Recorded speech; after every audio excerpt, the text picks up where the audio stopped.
Une rivière traverse une vallée. Les agriculteurs pompent l'eau pour irriguer leurs champs. Les habitants veulent se baigner. Les industriels ont besoin d'eau pour leurs usines. Mais l'eau manque.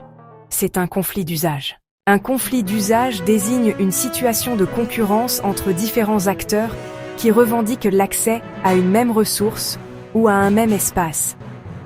Ces conflits apparaissent lorsque la pression sur les ressources augmente, notamment en raison de la croissance démographique, de l'urbanisation ou du changement climatique.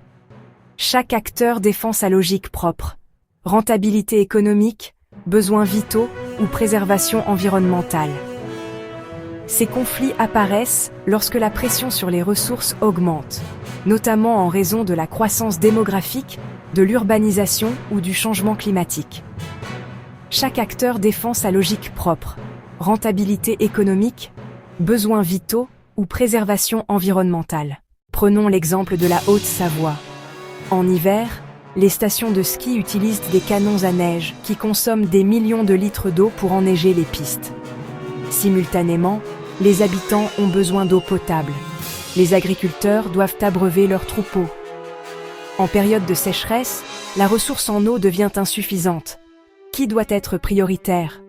Le tourisme qui fait vivre l'économie locale? Les besoins vitaux des habitants? Ces conflits révèlent des enjeux économiques, sociaux et environnementaux majeurs.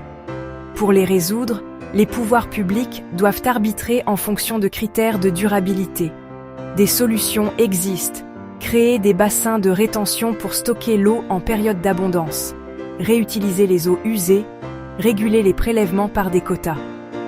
L'objectif est de partager équitablement une ressource limitée en garantissant sa disponibilité à long terme. 3 idées à retenir pour le bac. Premièrement, un conflit d'usage désigne la concurrence entre différents acteurs pour accéder à une ressource ou un espace limité. Deuxièmement, ces conflits s'intensifient avec la pression démographique, l'urbanisation et le changement climatique qui réduisent la disponibilité des ressources. Troisièmement, leur résolution nécessite des arbitrages des pouvoirs publics et des aménagements durables garantissant un partage équitable et la préservation de la ressource.